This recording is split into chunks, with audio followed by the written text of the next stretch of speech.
Hey there, angry faithful. I just wanted to drop in, bend your ear a little bit, get your attention. So if you're not listening, drop what you're doing and pay attention to me because I'm here to inform you that not only can you get your daily, maybe if you're binging it, I'm not sure, that's entirely up to you, but you can multiply your doses of angry me fuckery by paying attention to all of the platforms upon which you can find either the dulcet tones of my voice and David's voice, or my pretty face and David's not so pretty face. Anyways, digressing, we we are on YouTube, we are on Spotify, we're on Rumble, we're on Google, Apple Podcast. We have a TikTok page. We're on Twitter, Instagram, and of course Facebook. So if you find yourself fuckery deprived, curl up with a nice hot mug of shut the fuck up and just listen. Open those ear holes and be prepared to be cream pied like it's the first time. Thanks for listening. Welcome, angry faithful. Today on Psychos and Sociopaths, we did you press a button? I did. Did you not hear the clap? Oh, there we go. We got the claps. See? Recorded was- live in front of a soundboard. Yeah. Today is a special one. We're actually going off of Bonnie and Clyde and doing them. And this is a long one. We can talk about a good amount of time with this one because it was very documented. I mean, how many movies have there been in like let me see. There was Bonnie and Clyde back in the 60s. There was 2019. There was The Highwaymen. That had that was a good Woody one. Harrelson and Kevin Costner in it. Yeah. That was a really good one. Because I started that and I didn't finish it because I was just like, eh. But I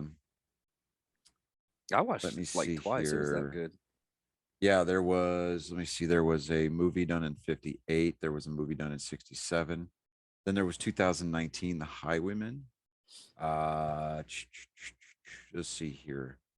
Tons of songs. There was a television movie back in 92. There was a mini series in 2013. 2009. It was the subject of a program in the BBC series Time Watch. Let's see here, 2016, Timeless. There was an episode of Timeless. That was a great show, by the way. Yeah, it sucks. It only went like 2 seasons. Yeah, but you know. And then Legends of Tomorrow touched on Bonnie and Clyde. Yeah. And then the story of Bonnie and Clyde is parodied in Love Springfieldian style, an episode from the 19th season of The Simpsons, with Marge and Homer in the titular roles. Titular type, yeah. Anyway, plus there was like books, there was theater productions. Yeah. They were infamous, nonetheless. Yeah. But and the ambush sites marked with a marker in Louisiana, but I mean that thing's been picked over so much by souvenir hunters. Yeah. I wonder that's an interesting thought. I mean, there are so many freaking bullets on that one. You think there's still casings there? I doubt it. Yeah, true. Jeez. Yeah. And even if there were, there wouldn't be much of them left, I would think. No, it's brass, dude. Brass stays. Yeah, that's true. That is brass. But with the amount of metal detectors that have been over that place, it's probably clean. It probably is. You might it'd be one of those weird things. It's like, oh, dude, if we went to the site, we found a brass casing. And it was to another crime. Our fingerprints are on it. Now we're on for the law. Anyways, Bonnie. It's Bienville Parish in Louisiana. Yeah. I don't know that that's going to be too far from where I'm going to be living. It's in the northwestern portion of Louisiana. The parish seat is Arcadia. Well, It I might be more close. guess. It might be closer to Dallas, honestly, because they showed on Highwayman the actual Right. road that would actually travel on, because they would go through from Dallas to Louisiana You're missing up the to. point there, guy. But yeah, I got you. I was saying an Angry Me road trip. Oh yeah, true. We can do that. Fucking hello, McFly. Is this thing on? God, I hate you sometimes. Fuck, I hate you. Yeah. Look at Johnny fucking bringing the show to a screeching halt. Anyways, Oh, see, look, you guys are off. Look, you're all fired. yeah. But anyways, Bonnie Elizabeth Parker and Clyde Chestnut Barrow. Borrow, yeah. Okay. I didn't have to use the Stephen Hawking voice. That's the subject of today. They were an American crime couple. Let me see here. I wonder how many people they actually killed. I think it was I know it was several cops. This is the reason why they. Well, we'll just get into it. There were 11, 11.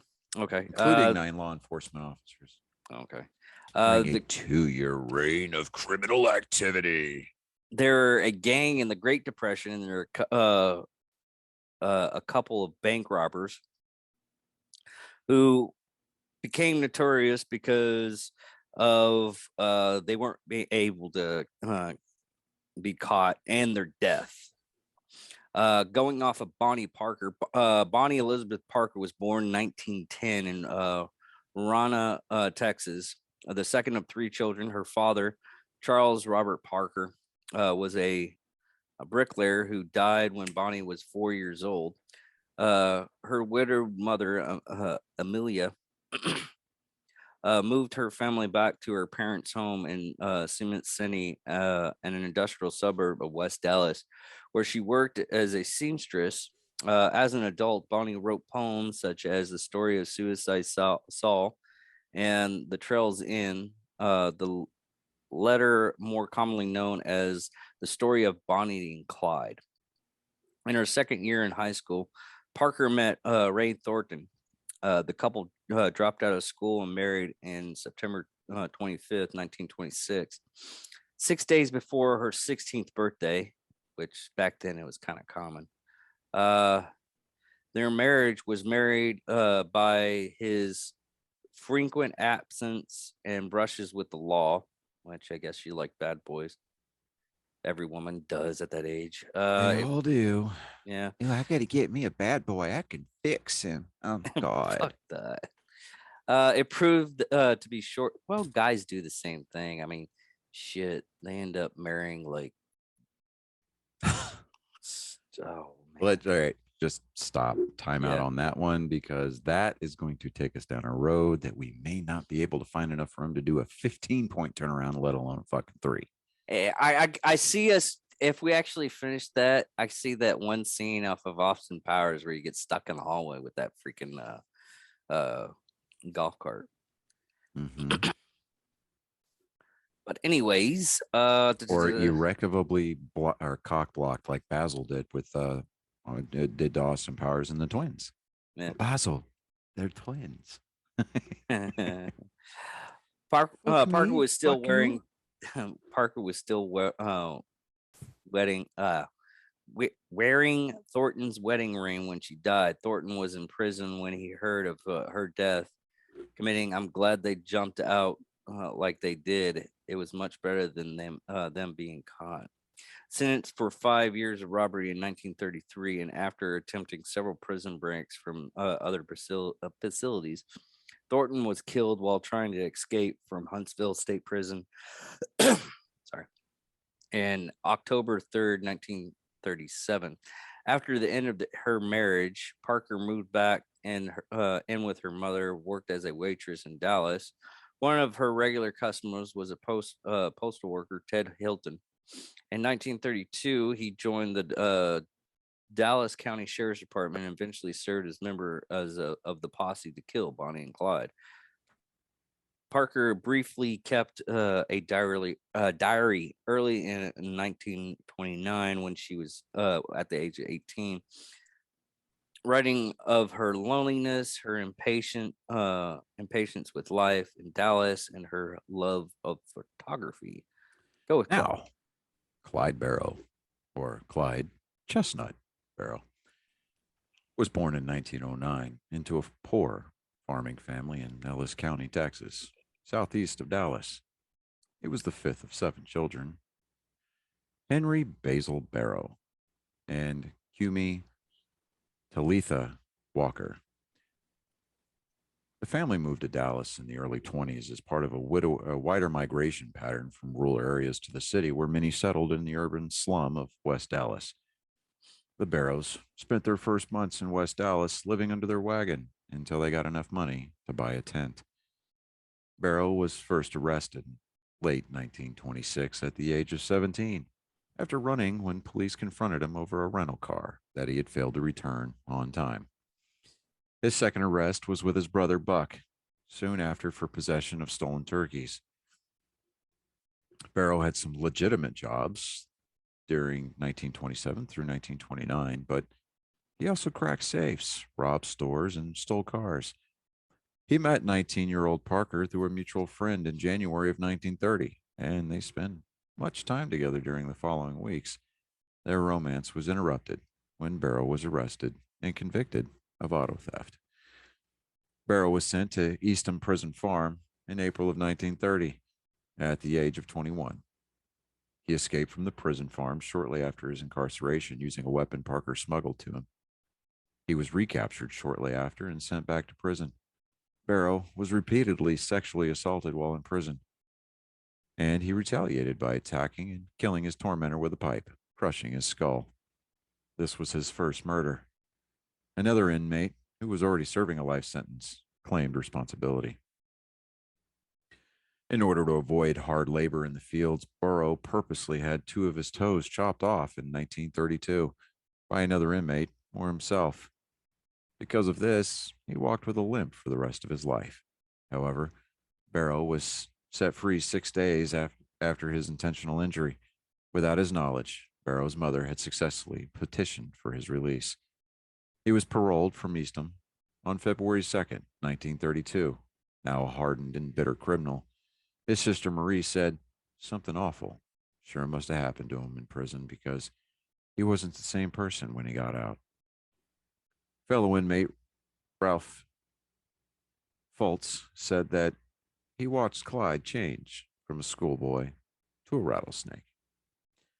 In his post-Eastham career, Barrow robbed grocery stores and gas stations at a rate far outpacing the 10 or so bank robberies attributed to him and the Barrow gang.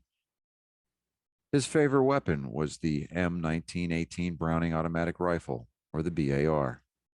Nice weapon of choice, by the way. According to John Neal Phillips, Barrow's goal in life was not to gain fame or fortune from robbing banks out to seek revenge, but to seek revenge against the Texas prison system, for the abuses that he had suffered while serving time. Several accounts describe Parker and Barring first meeting. Most credibly stated that they met on January 5th, 1930, at the home of Barrow's friend, Clarence Clyde, at 105 Herbert Street in West Dallas. Barrow was 20 years old and Parker was 19. Parker was out at work and staying at his female friend to assist her during her recovery from a broken arm. Barrows dropped by the girl's house while Parker was in the kitchen making hot chocolate. Both were smitten immediately. Most historians believe that Parker joined Barrows because she had fallen in love with him. She remained his loyal companion as they carried out their many crimes and awaited the violent death that they viewed was inevitable. Now, two things on this though. One, it just reminds the him chopping off his feet just reminds me of the story His Kai keeps. toes. Well, his toes is Mhm. a story that Kai tells about this kid when he was in county lockup, and this guy got him to suck his dick because he had to do he's like, oh yeah, you're going to the big house, so you're gonna have to learn how to do a dick eat a dick sandwich like constantly because that's all you're gonna be doing. And he got released like the next day. Yeah.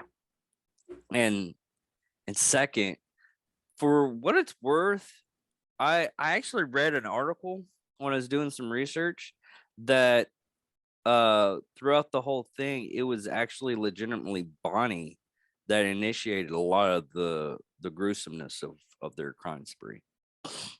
But reading this, it might be like I might just someone's opinion type deal, and their opinion was very wrong. But armed robbery and murder. Starting in 1932, the early robberies and murders. After Burroughs' release from prison in February of 1932, he and Foltz began a series of robberies, primarily of stores and gas stations. Their goal was to collect enough money and firepower to launch a raid against East Ham Prison. On April 19th, Parker and Foltz were captured in a failed hardware store burglary in Kaufman, in which they had intended to steal firearms. Parker was released from jail after a few months. Then the grand jury failed to indict her. Foltz was tried, convicted, and served time. He never rejoined the game. Parker wrote poetry to pass the time in Kaufman County Jail and reunited with Burrough, Clyde. I'm just going to say Clyde whenever I read that. They always use like last names and it pisses me off on some of this stuff. Within a few weeks of her release, on April 30th, Clyde was a getaway driver in a robbery in Hillsborough, during which store owner J.N. Butcher was shot and killed. Butcher's wife identified Clyde from the police photographs as one of the shooters, although he had stayed inside the car. On August 5th, Clyde at Richmond Hamilton and Ross Droyer were drinking moonshine at a county dance in Stringtown? Okay, Stringtown, Oklahoma. When Sheriff C.G. Maxwell and Deputy Eugene C. Moore approached them in the parking lot, Clyde and Hamlin opened fire, killing Moore and gravely wounding Maxwell. Moore was the first law enforcement officer who Clyde and his gang killed. They eventually murdered 9. On October 11th, they allegedly killed Howard Hall at his store during a robbery in Sherman, Texas, though some historians considered this unlikely. W.D. Jones had been a friend of Clyde's family since childhood. He joined Bonnie and Clyde on Christmas Eve in 1932 at the age of 16, and the three left Dallas that night. The next day, Christmas Day of that year, Jones, Jones and Clyde murdered Donnelly Johnson, a young family man, while stealing his car in Temple. Clyde killed Trenton County Deputy Malcolm Davis on January 6, 1933, when he, Parker, and Jones wandered into a police trap set for another criminal. The gang had murdered 5 people since April. I don't know why I said October. My mind just blinked out there. Okay. My turn. Okay. Where'd you end up at? 1933, Buck and Blunt's Burroughs joined the gang. Okay. All right. Let me get into my reading voice. Okay, here we go. Excuse me.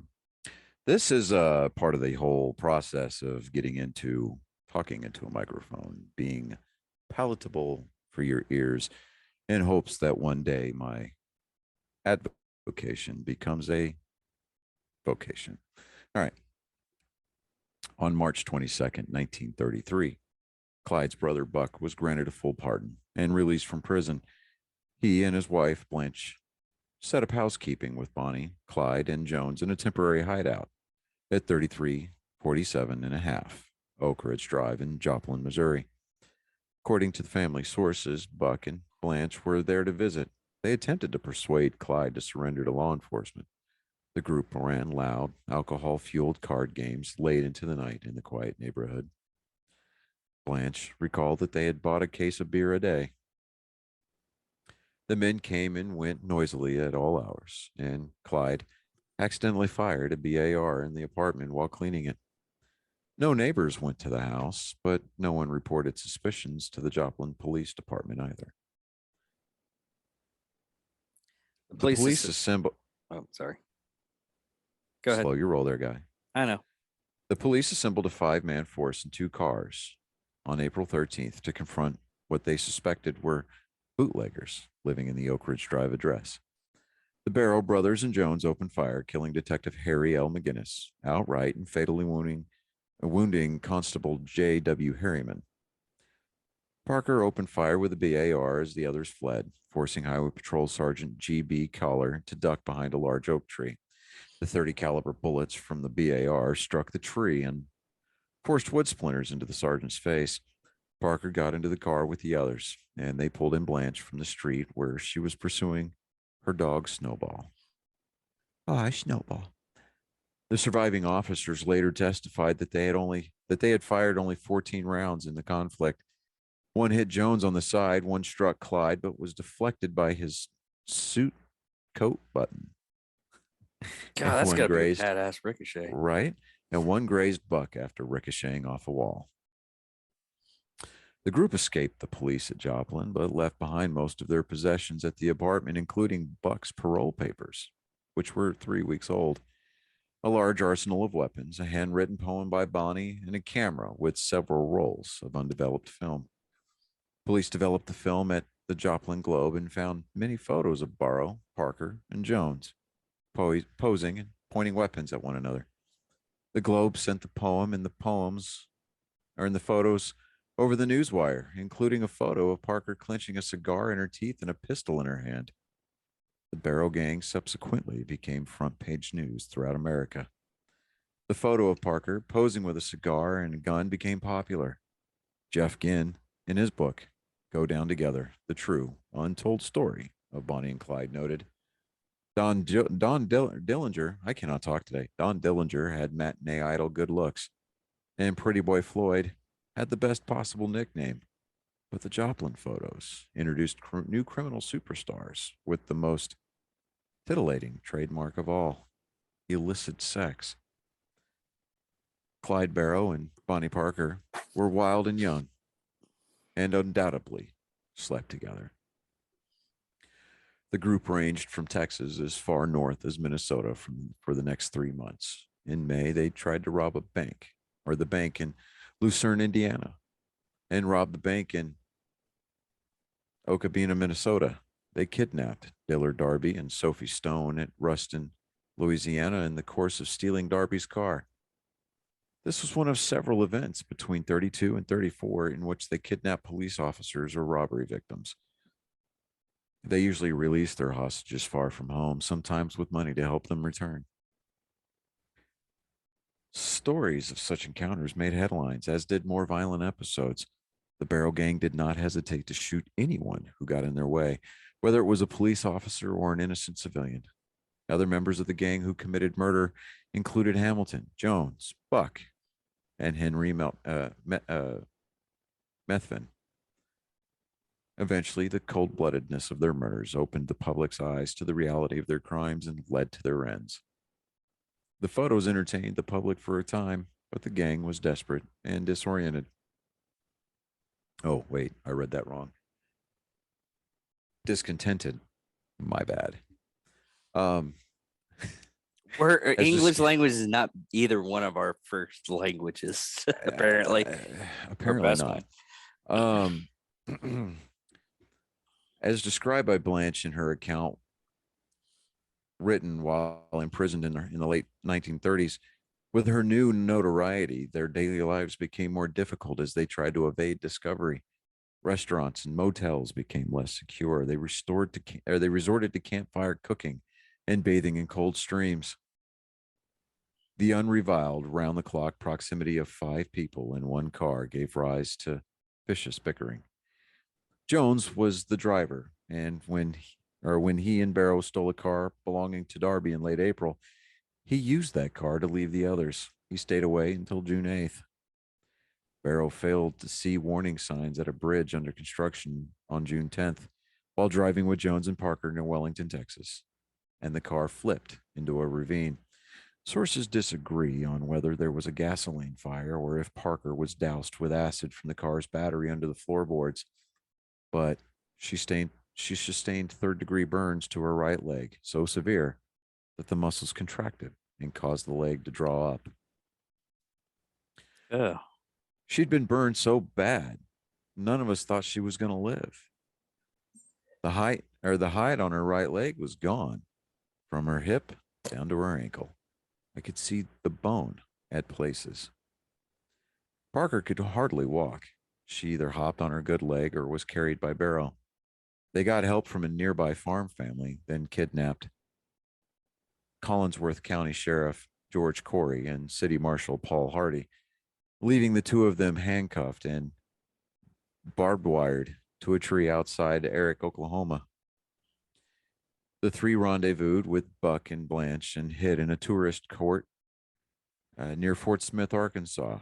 Nursing Parker's burns, Buck and Jones bungled a robbery and murdered Town Marshal Henry D. Humphrey in Alma, Arkansas. The criminals had to flee despite Parker's grave condition. could you imagine the pain that she was in? I mean, Jesus. I guarantee you she wasn't giving up the poot nanny while she was doing all that. I don't know. I don't know.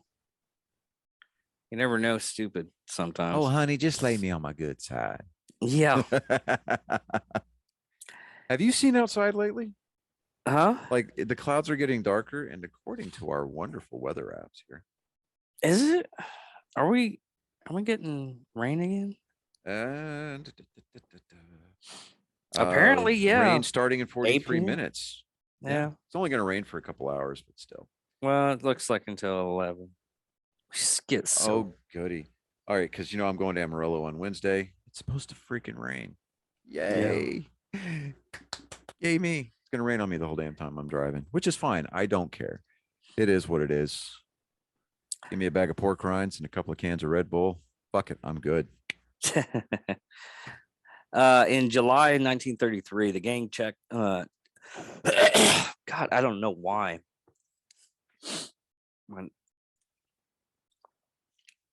I've been drinking water since we got back from the movie. You need to start investing in some liquid IV. I do. Actually, you know what? I got some stuff today. It's not liquid IV, but it's a hydration aid. After we get done recording and everything like that, I'll hop in the car and I'll bring it to you. Okay, cool. In July 1933, the gang checked into a Red Crown tourist court south of Plain City, Missouri, and it considered. It consisted of 2 brick cabins joined by garages, and the gang rented both. To the south stood a Red Crown Tavern, a popular restaurant among the Red Crown Tavern.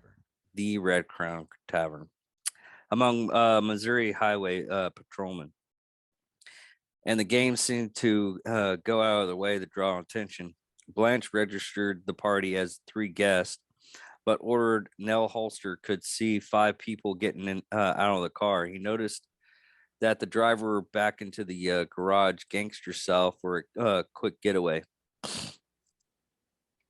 Is that really a term? Gangster style? Yeah. I just always I always refer to it as combat parking. You back into a parking spot. Yeah. Okay. Blanche. There are people out there that pull into a parking spot. I don't know. I don't get it. Anyways, continue. Blanche paid for their cabins with coin rather than bills, and did the same later when buying 5 dinners and 5 beers. The next day, Hollister noticed that his guest had taped newspapers all over the windows of their cabin. Blanche again paid for 5 meals with coins. Her outfit of juniper riding breeches. What the hell? Oh, okay. By the way, just to let everybody know, juniper trousers are for like horseback riding. Little tidbit you learned today. Yay. Also, also attracting attention, they were not typically attired for women in the area. And what they were showing ankles. That's what it was. Harlots. I know. And eyewitnesses still remembered them 40 years later. Which reminds me, I was talking about to one of my coworkers about what I, because they all ask, you know, hey, what are you doing for the weekend? You got 3 days, blah blah blah. I was like, well, I'm gonna go see Top Gun, which we saw, great movie. We'll talk about it tomorrow. But we also, I also told him, I was like, yeah, I also got to do an episode about Bonnie and Clyde. They're like, oh yeah, I think his grandfather, his grandfather, when he was in Burt, met Bonnie and Clyde. A little bit of interesting tidbit. Hauser, the Captain William Baxter.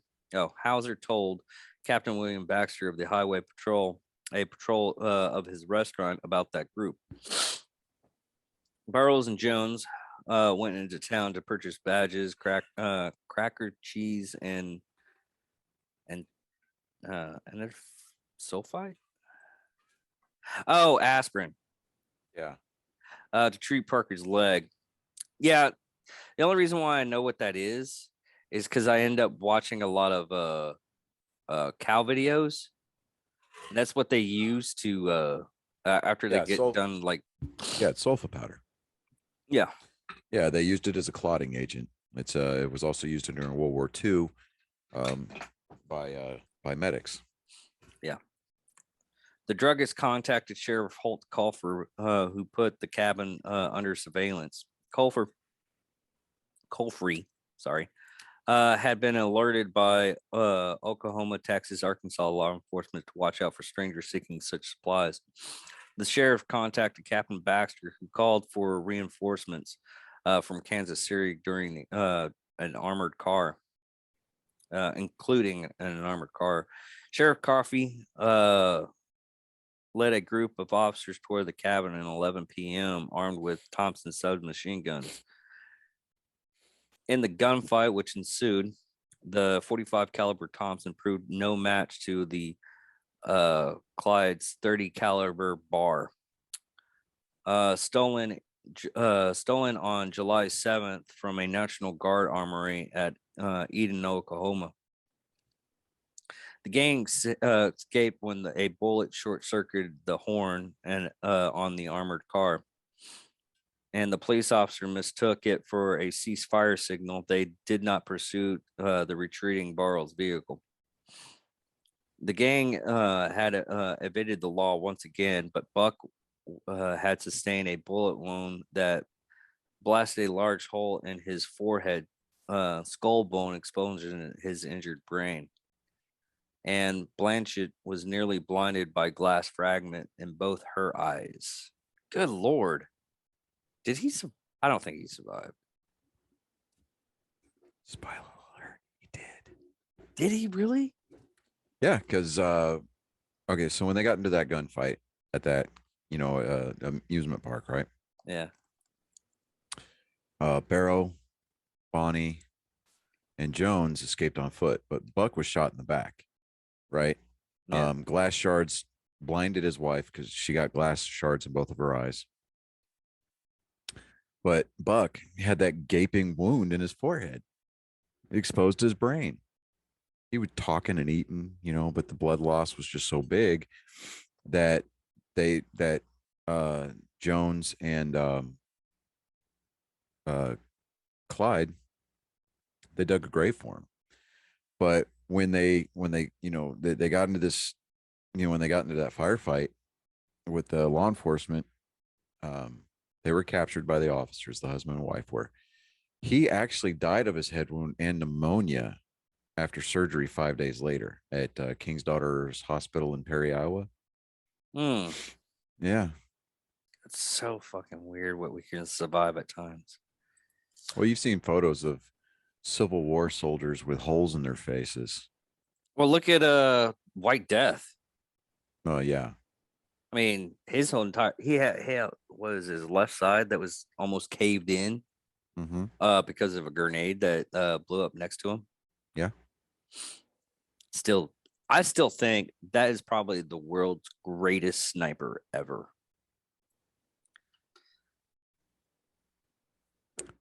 Wrong. Eh. It was a female who sniped for the Soviet army or the Russians during World War II.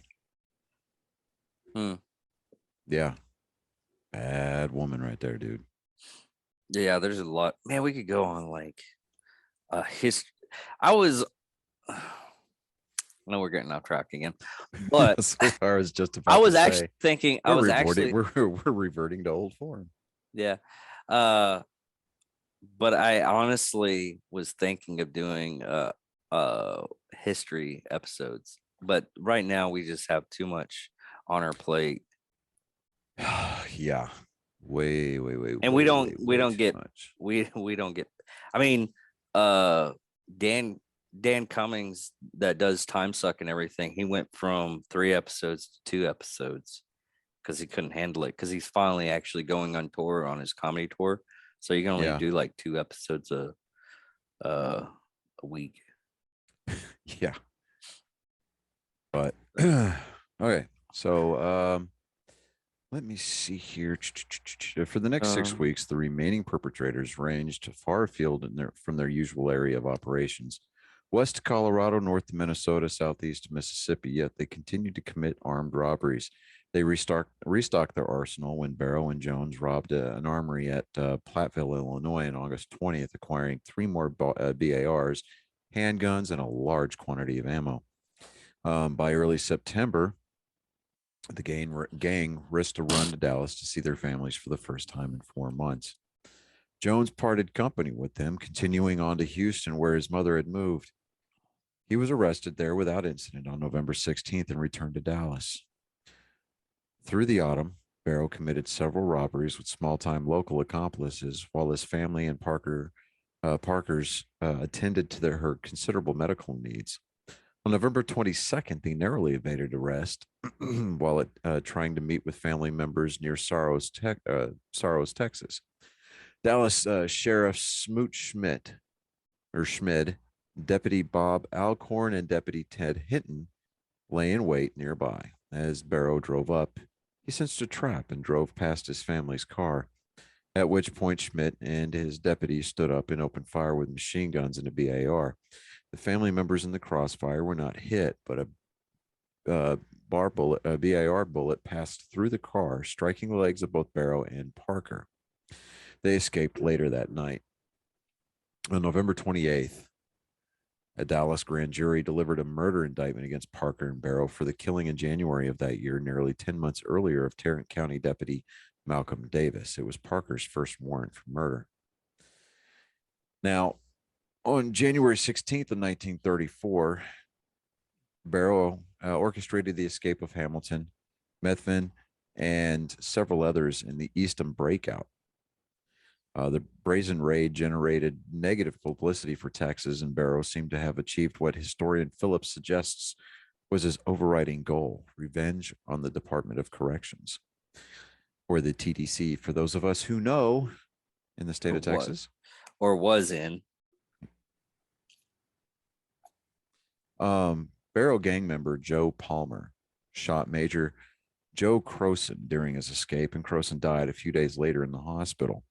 The attack attracted the full power of the Texas and federal government to the manhunt for Barrow and Parker. As Croson struggled for life, prison chief Lee Simmons reportedly promised him that all the persons involved in the breakout would be hunted down and killed. All of them eventually were, except for Methvin, who preserved his life by turning on the gang and setting up the ambush of Barrow and Parker. The Texas Department of Corrections contacted former Texas Ranger Captain Frank Hamer and persuaded him, rather, to hunt down the Barrow gang. He was retired, but his commission had not expired. He accepted the assignment as a Texas Highway Patrol officer, secondarily assigned to the prison system as a special investigator, and given the specific task of taking down the Barrow gang. Hamer was a tall, burly, and taciturn, unimpressed by authority and driven by an inflexible adherence to right, or what he thinks is right.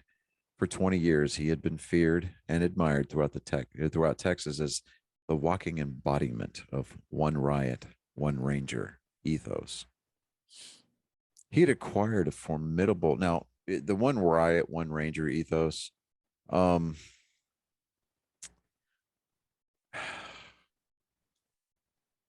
that's kind of cool. We'll dive into that here in a little bit.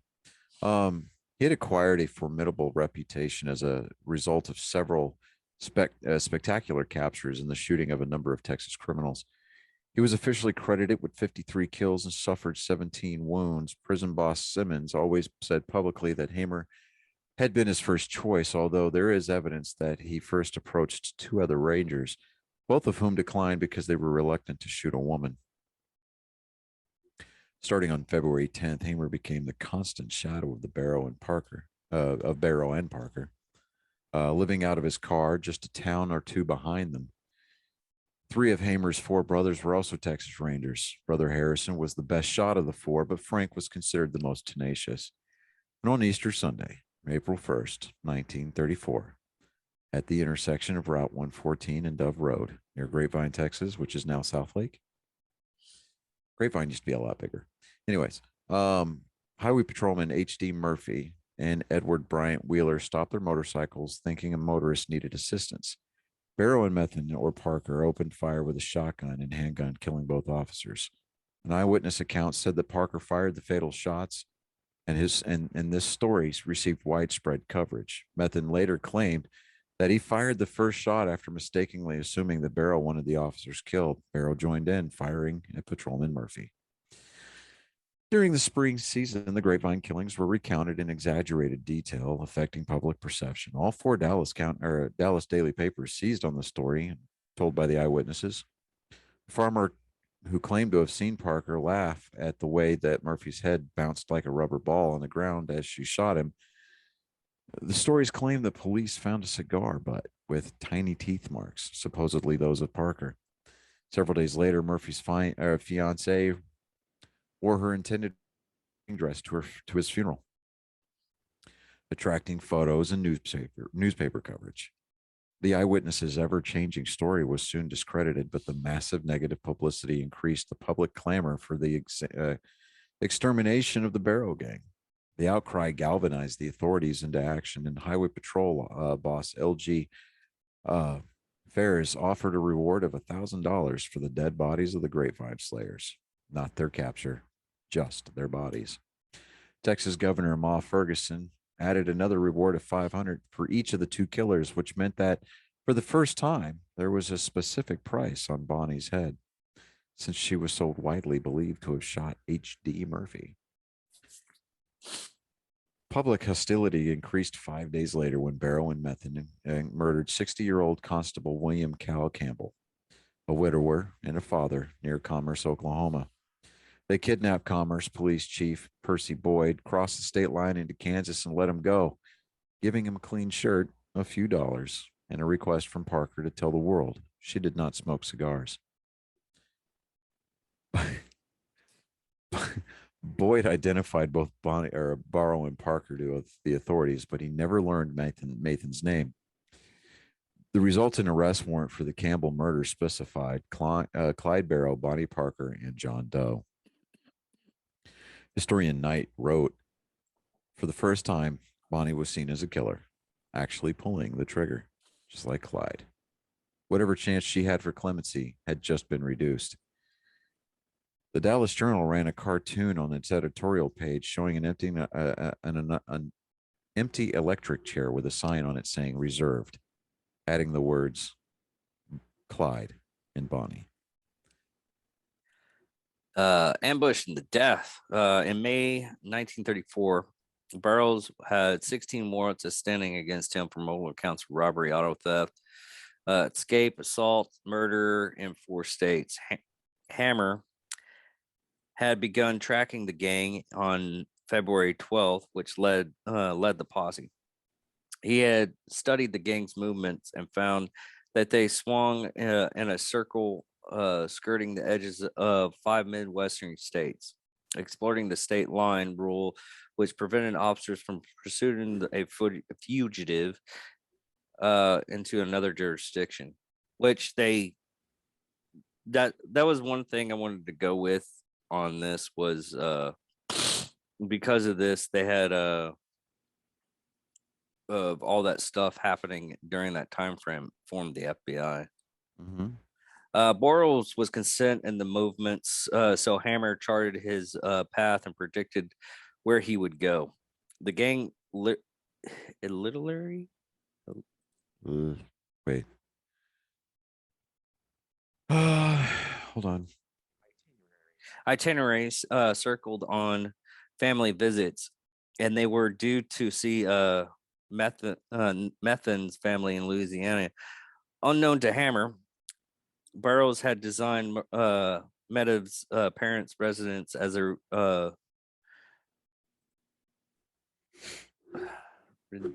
vigilance. God, they ended up at the last part doing weird words. Oh, rendezvous in case of their separation. Medivh had become separated from the rest of the gang in Shreveport. Hammer's posse had composed a 6-man Texas officers Hammer, Hilton, Alcor, and B.M. Manning Gold, and Louisiana officer Henderson Jordan and Precisi Morrill Oakley. Hold on.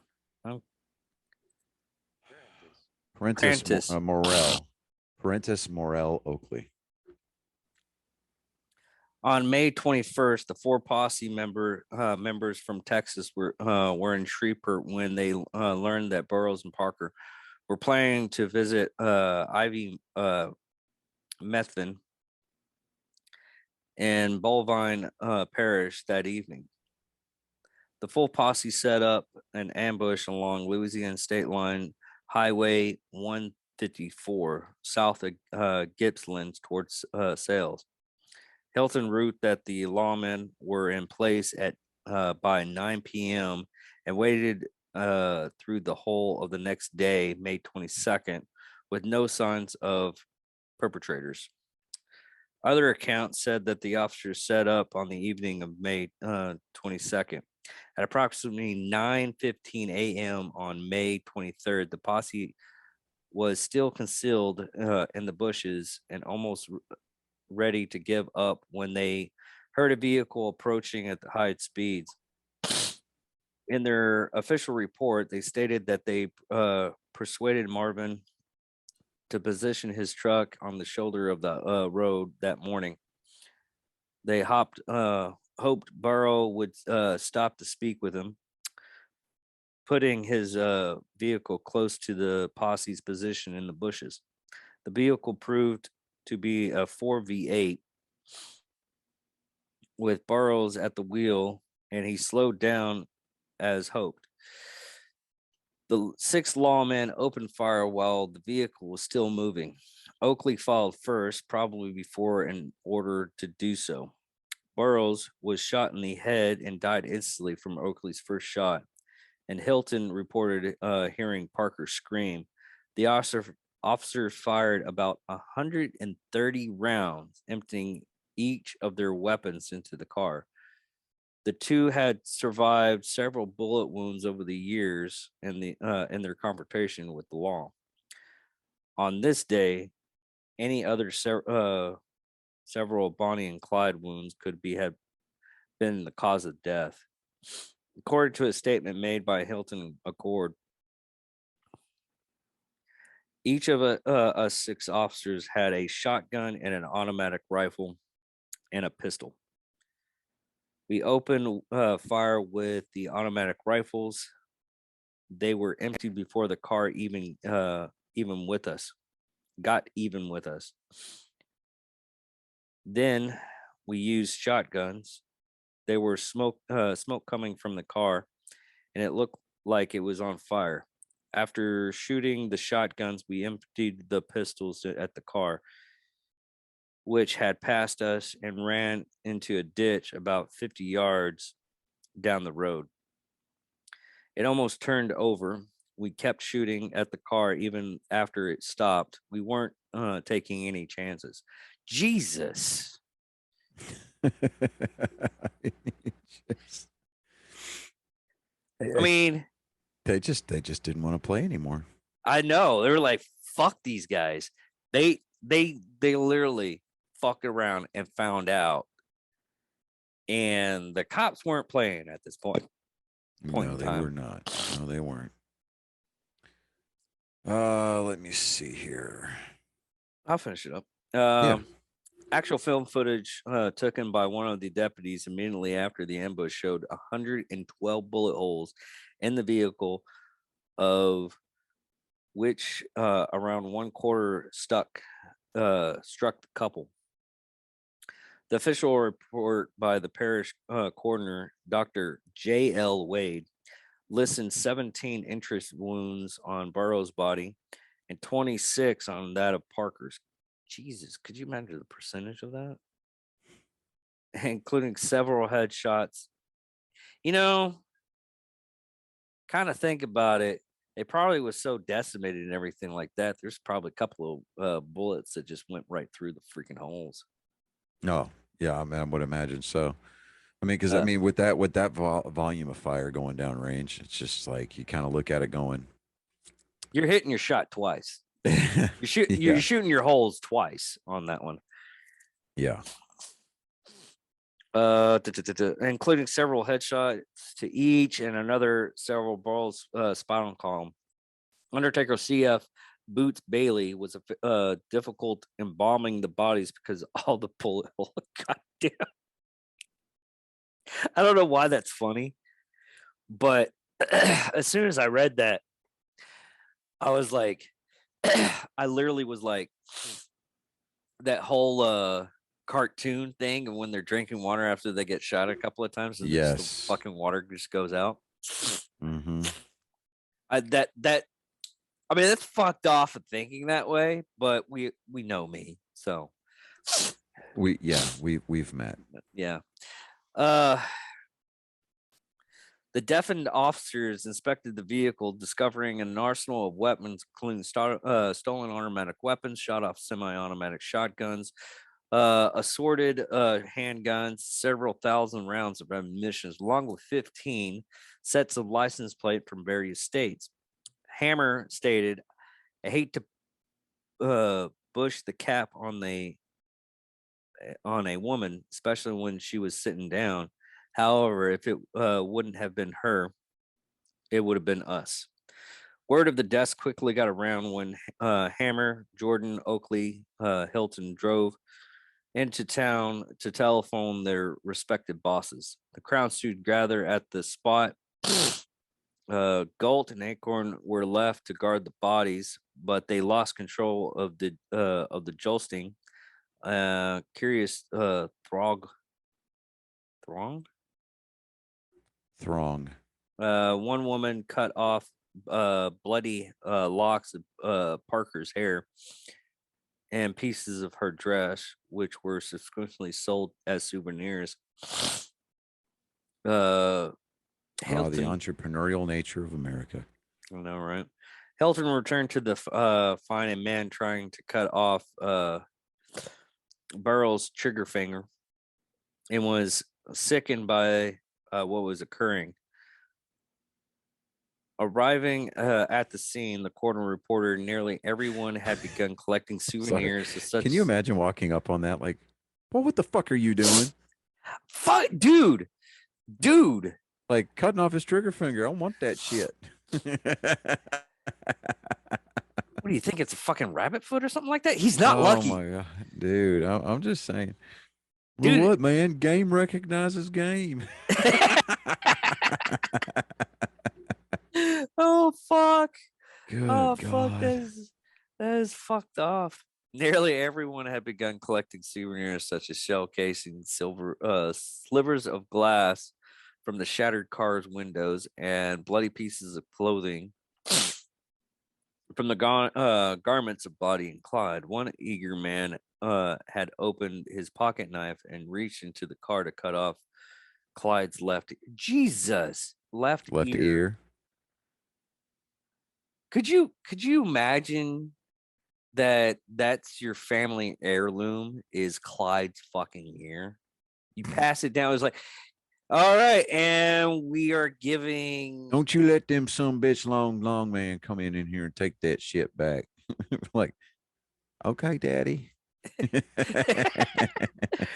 Could you imagine the will reading after that? It's like, okay, I you bequeath get to the you of house. sound mind and body the ear. Of Clyde. Clyde Barrow. Oh man, Wow. fuck. Daddy, ye shouldn't have. I know, you little ungrateful I bastard. was, I was loved. I was loved.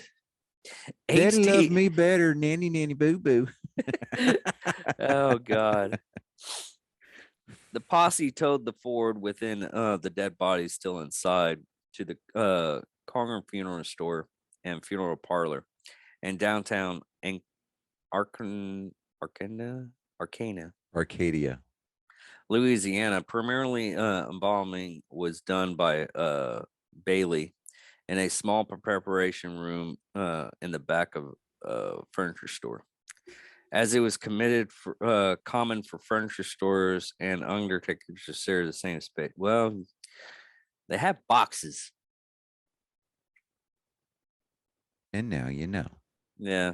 Could you could you imagine nowadays? I mean, everything's cardboard and everything like that, and they still going on. And it's like, what did you put them in? Oh, we got lucky. We got one of those big We got a freezer refrigerator box. refrigerator box. God. God damn.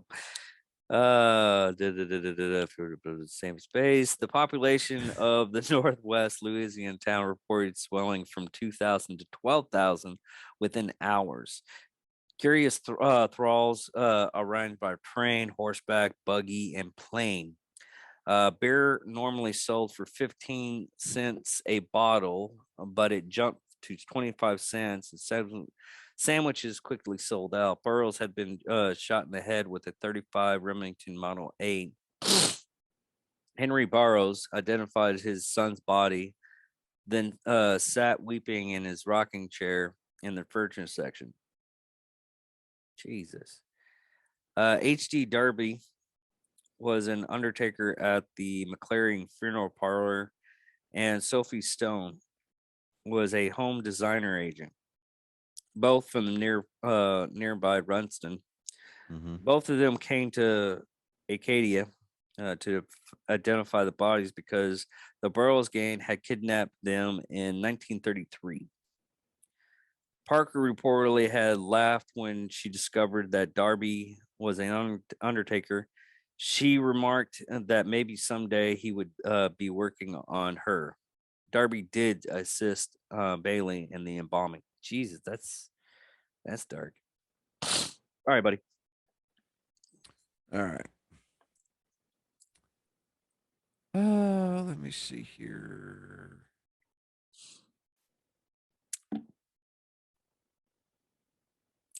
Funeral and burial. Yeah. All right. So Bonnie and Clyde wished to be buried side by side, but the Parker family would not allow it. Her mother wanted to grant her final wish to be to be brought home. But the mob surrounding the Parker house made that impossible. More than 20,000 attended Parker's funeral, and her family had difficulty reaching her graveside. Parker's services were held on May 25th, or May 26th, rather. Dr. Alan Campbell recalled that flowers came from everywhere, including some with cards allegedly from Pretty Boy Floyd and Don Dillinger. The largest floral tribute was sent by a group of Dallas City newsboys. The sudden end of Bonnie and Clyde sold 500,000 newspapers in Dallas alone. Parker was buried in the Fish Trap Cemetery. Although her body was moved in 45 to the New Crown Hill Cemetery in Dallas, thousands of people gathered outside both Dallas funeral homes, hoping for a chance to view the bodies. Barrow's private funeral was held at sunset on May 25th. He was buried in Western Heights Cemetery in Dallas next to his brother Marvin. The Barrow brothers share a single granite marker with their names on it in an epitaph selected by Clyde, gone, but not forgotten. The American National Insurance Company of Galveston, Texas, paid the life insurance policies in full of Barrow and Parker. Since then, the policy of payouts has changed to exclude payouts in cases of death caused by any criminal act by the insured. The 6 men of the posse were each to receive a 1/6 share of the reward money, and Dallas Sheriff Schmid had promised Hinton that this total that this would total some $26,000.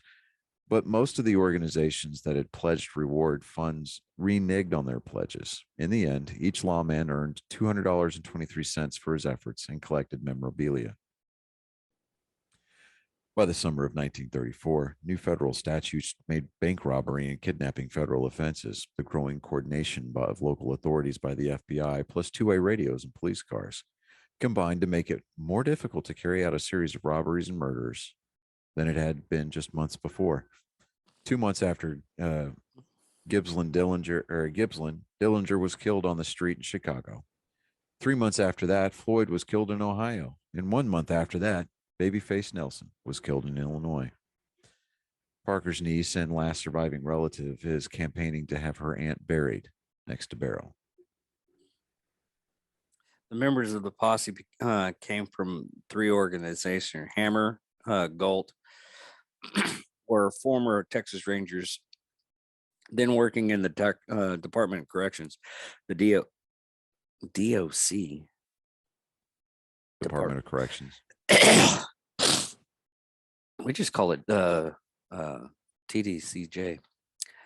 Hilton and Kern were employees of Dallas Sheriff's Department, and Jordan and Oakley were sheriffs and deputy of Belvine Parish, Louisiana. The 3 distrusted one another and kept to themselves, and each had its own agenda in the operation and offered different narratives of it.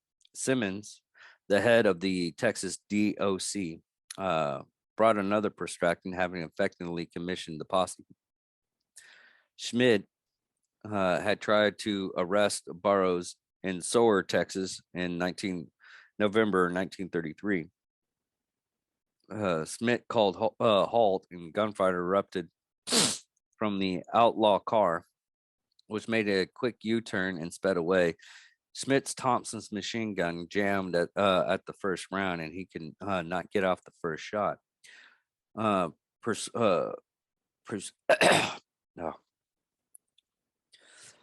Pursuit Barrow was impossible because the posse had parked their cars at a distance to prevent them from being seen. Hammer and posse discussed calling a halt, but the 4 Texans vetoed the idea, telling them that the killer's history and always been shot and way out. They're always shot their way out, as had occurred in Plaint City, Dexville Park, and Sawyer. When the ambush occurred, Oakley stood up and opened fire, and the other officers opened fire immediately after. Jordan was reported to have called out to Burroughs. Alcorn had that Hammer called out, and Hilton claimed that Alcorn did. And another report each said that they both did. These conflicting claims might have been colleagues attempting to divert the focus from Oakley, who later admitted firing too early, but the mere speculation. In 1979, Hilton account of the saga was published posthumously as Ambush, the real story of Bonnie and Clyde. His version of Melton's family involvement in the planning and execution of the ambush was that the posse had tried Melton's father, Ivy, to a tree the previous night to keep him from warning off the couple. Hilton claimed that Hammer made a deal with Ivy. If he kept quiet about being tied up, his son would escape prosecution for the two Grapevine murders. Hilton alleged that Hammer made every member of the posse swear that they would never divulge this secret. Other accounts, however, placed Ivy at the center of the action, not tied up, but on the road, waving for Burrow to stop. Hilton's memoir suggested that Parker's cigar and the infamous cigar variety had been a rose, and that it had was retouched as a cigar by darkroom staff at the Joplin Globe while they prepared the photo publication. Gwynn said the same people who knew Hilton suspected he would became delusional late in his life. Eh. Now, they did have 11 victims, including 9 law enforcement officers during their 2 years on the run. The first one looks like it was John Napoleon, or J.N. Butcher, or Busher of Hillsborough, Texas, murdered on April 30th of 1932 in Hillsborough, Texas. Deputy Eugene Cecil Monroe, or Moore of Ataka, Oklahoma, murdered August 5th of 1932 in Stringtown, Oklahoma. Howard Hall of Sherman, Texas, murdered October 11th, 1932 in Sherman. Doyle, I need to change my contacts out. Doyle Alley Myers of Johnson of Temple, Texas, murdered December 26th, 1932 in Temple. Deputy Malcolm Simmons Davis of Dallas, Texas, murdered January 6, 1933. Detective Harry Leonard McGinnis of Joplin, Missouri, murdered April 13th, 1933, Joplin, Missouri. Constable John Wesley West Harriman of Joplin, Missouri, April 13th, 1933, in Joplin, Missouri. Town Marshal Henry Dallas Humphrey of Alma, Arkansas, was murdered June 26, 1933, in the same town. Prison guard Major Joseph Croson of Huntsville, Texas, murdered January 16, 1934, in Houston County, Texas.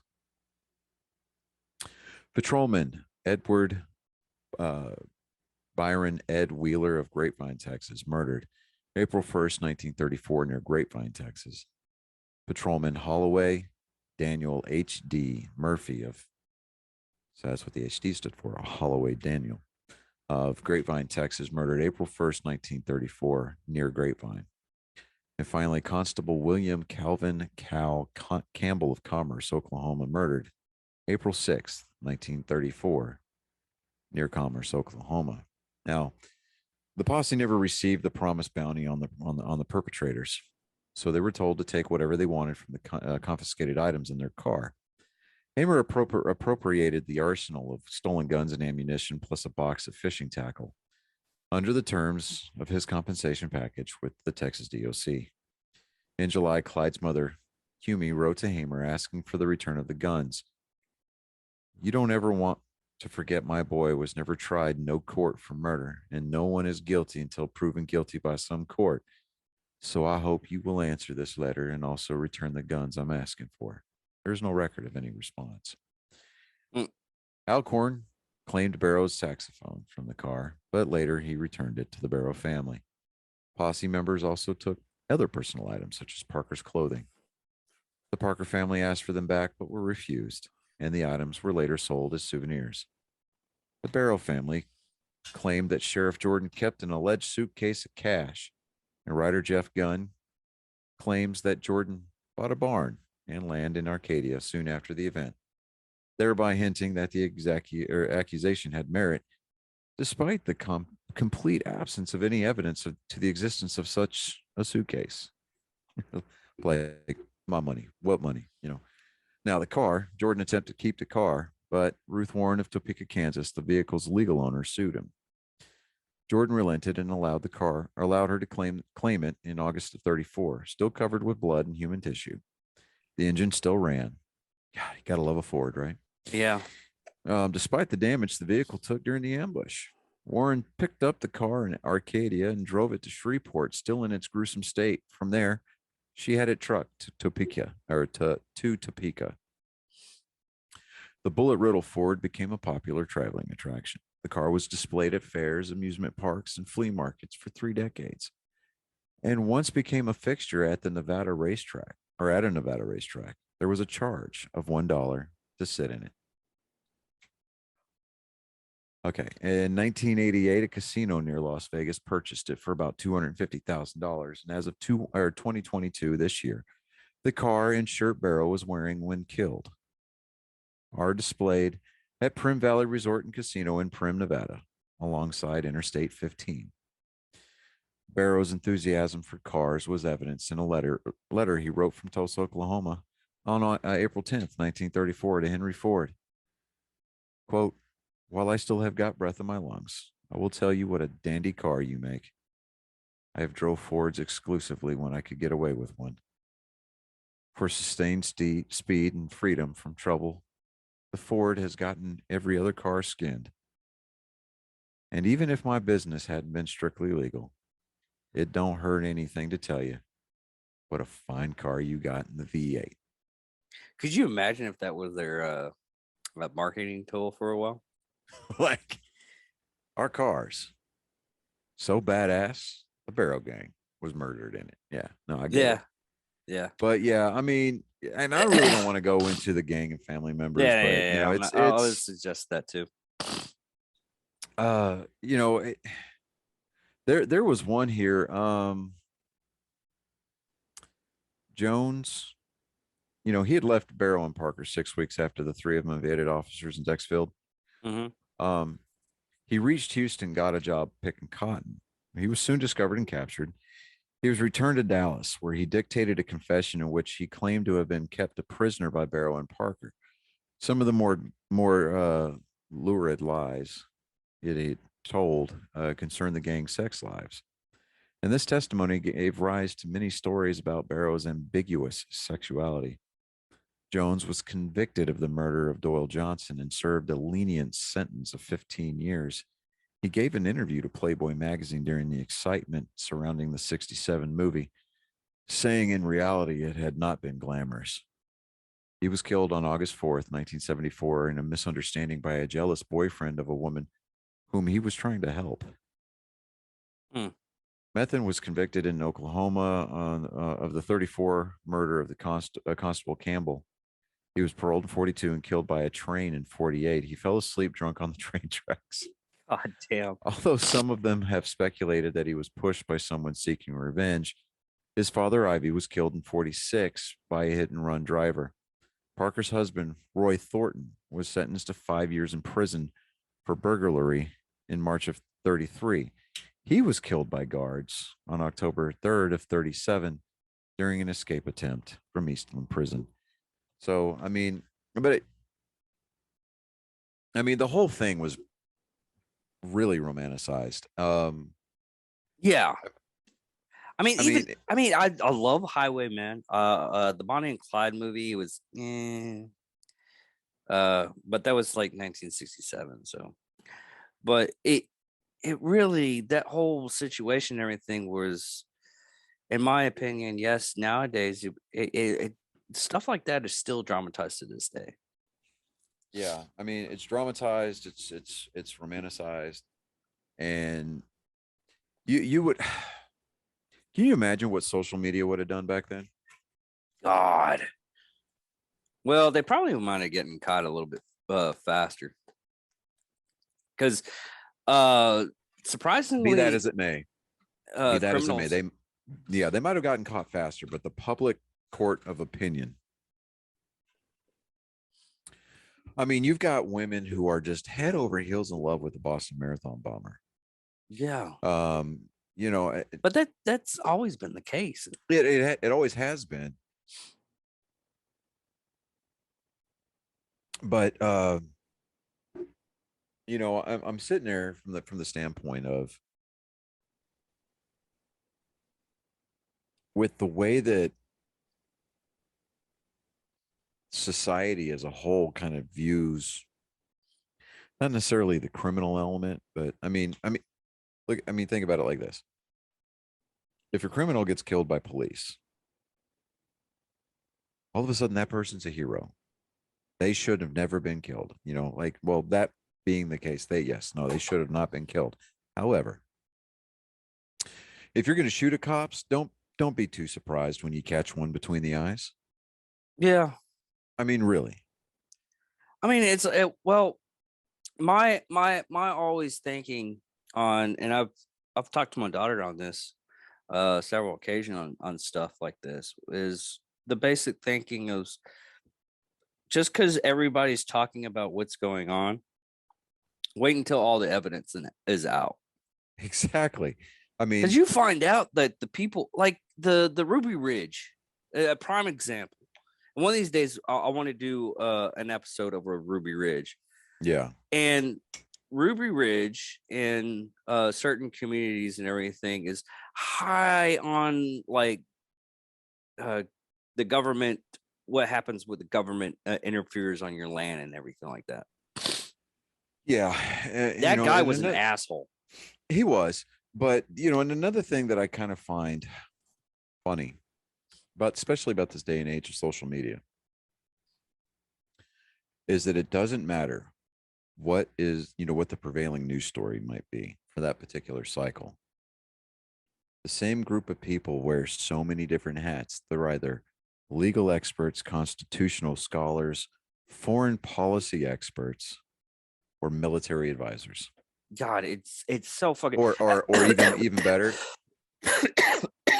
doctors. Yeah, They're forensic pathologists, and they know better than everybody else.